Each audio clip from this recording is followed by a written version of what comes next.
بسم اللہ الرحمن الرحیم۔ السلام علیکم۔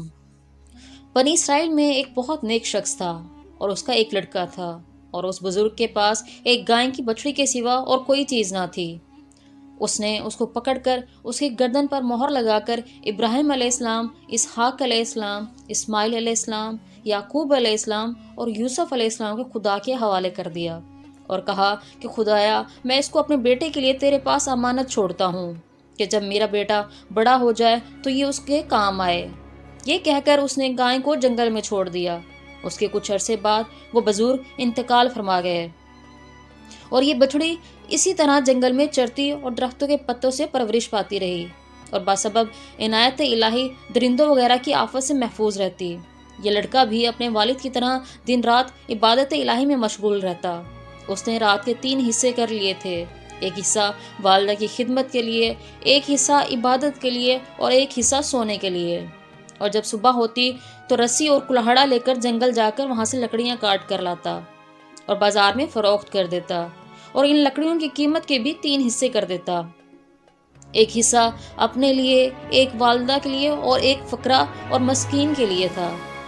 مدت تک اسی کام میں مشغول رہا۔ ایک دن والدہ نے کہا کہ تیرا باپ جنگل میں تیرے لیے ایک بچڑی چھوڑ گیا تھا، اور ابراہیم علیہ السلام، اسحاق علیہ السلام، اسماعیل علیہ السلام، یعقوب علیہ السلام اور یوسف علیہ السلام کے رب کے پاس امانت رکھ گیا تھا۔ اب وہ بچڑی جوان ہو کر گائے بن چکی ہوگی۔ میں چاہتی ہوں کہ تو جو روزانہ جنگل سے اپنی پیٹھ پر لکڑیاں لاد کر لاتا ہے، اس سے کہیں تیری پیٹھ زخمی نہ ہو جائے۔ ایسا کر کہ جنگل سے وہ گائے لے آ اور اس پر لکڑیاں لاد کر لایا کر۔ تو لڑکے نے کہا کہ اس کی کوئی خاص نشانی مجھے بتا دیں، ایسا نہ ہو کہ جنگل میں سے کسی اور کی گائے پکڑ کر لے آؤں جو میرے لیے حلال نہ ہو۔ والدہ نے کہا کہ اس کا رنگ بالکل زرد ہے، دور سے یوں معلوم ہوتی ہے گویا سورج کی شعاعیں اس کی کھال سے نکل رہی ہیں، اور اس لیے ہم نے اس کا نام زریں رکھا تھا۔ اور اس سے بھی بڑھ کر یہ نشانی ہے کہ وہ آدمیوں کو دیکھ کر بھاگتی ہے، کسی کو پکڑا ہی نہیں دیتی۔ جب تو اسے دور سے دیکھے تو یہ کہنا کہ اے گائیں، ابراہیم علیہ السلام، اسماعیل علیہ السلام، اسحاق علیہ السلام، یعقوب علیہ السلام کے رب کے نام پر فرمان بردار ہو کر میرے پاس چلی آ۔ اس طرح وہ تیرے پاس آ جائے گی۔